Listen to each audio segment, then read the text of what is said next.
کانوں میں جھمکے پہنے وہ لڑکی بہت خوبصورت لگ رہی تھی. ایسا لگتا تھا جیسے گاؤں کا سارا حسن اس لڑکی پر آ کر ٹھہر گیا ہو. چند پل کی مسافت کے بعد وہ حویلی پہنچ گئی تھی. اندر جاتے ہی اس کو ہاتھوں ہاتھ لیا گیا تھا.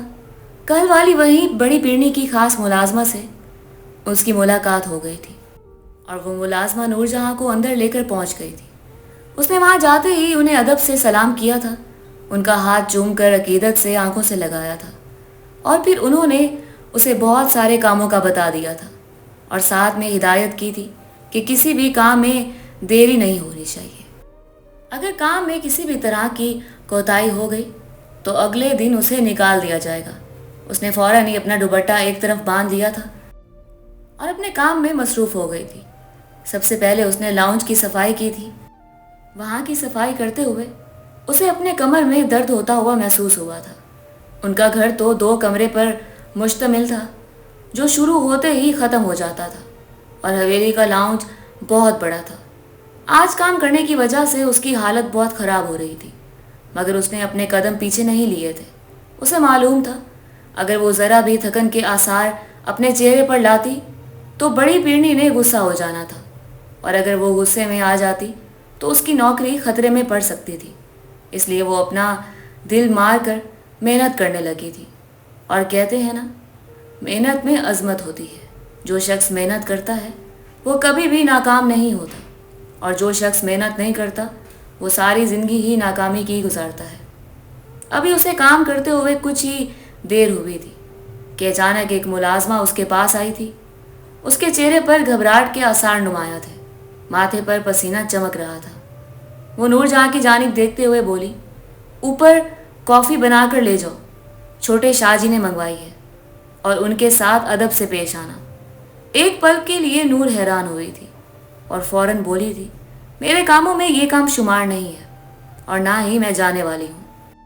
مجھے یہاں کی صفائی کرنی ہے اور پھر برتن بھی صاف کرنے ہیں. جو کام تمہیں ملا ہے تم اس کو کرو، مجھ پر اپنا کام تھوپنے کی ضرورت نہیں ہے. نور تھی تو 20 سال کی لیکن معصوم بالکل نہیں تھی. جبکہ وہ ملازمہ نور کی کونی تھام کر بولی تھی، ارے لڑکی، میری پوری بات سن لو. بڑی پیرنی کا حکم ہے کہ میں تمہیں کہوں کہ چھوٹے شاہ جی کے کمرے میں کافی تم پہنچاؤ گی اور اگر تم نے ذرا بھی ان کے حکم ماننے میں دیر کی تو یہاں تمہارا آخری دن ہوگا. جبکہ نور کا دل دہل اٹھا تھا. بڑی پیرنی کا حکم وہ مر کر بھی ٹال نہیں سکتی تھی. ان کی بدولت ہی تو اس کو یہاں پر نوکری ملی تھی. وہ فوراً ہی کافی بنانے لگی تھی. جلدی سے کافی بنا کر وہ اوپر کی جانب بڑھی تھی لیکن آدھے راستے میں ہی شکیلا حائل ہو گئی تھی اور اس کو دیکھتے ہوئے بولی تھی، کہاں جا رہی ہو؟ ایک پل کے لیے نور کو ان سے نفرت محسوس ہوئی تھی اور وہ اس کو نظر انداز کر کے جانے لگی تھی جبکہ اس نے بے ساختہ نور کو تھام لیا تھا اور اس کی جانب دیکھتے ہوئے بولی تھی، پاگل مت بنو نور، کیوں تم اپنی جان کی دشمن بنی ہوئی ہو؟ تمہاری ماں نے ہمیشہ تمہیں ان کاموں سے دور رکھا ہے، ان لوگوں سے چھپایا ہے اور تم خود اپنے آپ کو ان لوگوں کے سامنے عیاں کر رہی ہو. کیوں اپنی عزت کی دشمن بنی ہوئی ہو؟ ان کا انداز بالکل امی جیسا تھا. ایک پل کے لیے نور خاموش ہوئی تھی اور پھر ان کا ہاتھ جھٹک کر بولی تھی، میرے معاملات سے آپ دور رہیں تو زیادہ بہتر ہوگا. مجھے اپنی زندگی کے فیصلے لینے بہت اچھے سے آتے ہیں. مجھے جو حکم ملے گا میں اس کی تعمیل کروں گی.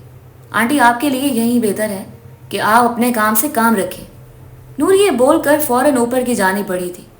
اس کا غصے سے دماغ خراب ہو چکا تھا. وہ پل میں ہی بہت زیادہ غصہ ہو جاتی تھی. اس کا چھوٹا بھائی اور یہاں تک کہ اس کی امی بھی اس کے غصے سے گھبراتی تھی. شاہ جی کے کمرے کے پاس آ کر اس نے اپنے آپ کو قابو کیا تھا اور دروازے پر دستک دی تھی. چند پل بعد ہی اندر سے اسے آنے کی اجازت مل گئی تھی. اس نے خدا کا نام لیا تھا اور کمرے میں داخل ہو گئی تھی جبکہ کمرے کی خوبصورتی کو دیکھ کر وہ نہال ہو گئی تھی. ایک پل کے لیے اس کا دل آ گیا تھا لیکن اذلان کی آواز سن کر وہ ہوش کی دنیا میں آئی تھی. لڑکی، یہ کافی ادھر رکھ دو اور میرے پاس آ جاؤ. اس نے غور کیا تو اذلان شاہ بنا شرٹ کے بستر پر لیٹا ہوا تھا. شاید وہ نور کی موہیت نوٹ کر چکا تھا جب ہی اسے مخاطب کرتے ہوئے بولا تھا، جبکہ نور کا دل ایک پل کے لیے دہل گیا تھا۔ اسے بالکل اندازہ نہیں تھا کہ اذلان شاہ بستر پر بنا شرٹ کے ہوگا۔ اسے اپنی ہتھیلی تر ہوتی ہوئی محسوس ہوئی تھی۔ وہ جتنی بہادر سہی مگر تھی ایک لڑکی۔ اس کے کانوں میں شکیلا کی آواز گونج رہی تھی، کیوں اپنی عزت کی دشمن بنی ہوئی ہو؟ کیا یہ میری عزت تار تار کرنے والے تھے؟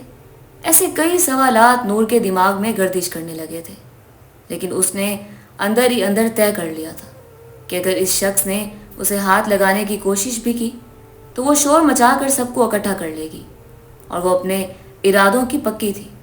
اس نے کافی رکھ کر جیسے ہی اپنے قدم باہر کی جانب بڑھائے، اسی پر اذلان شاہ نے اس کا ہاتھ تھام لیا تھا، جبکہ وہ بنا سوچے سمجھے چیخنے لگی تھی۔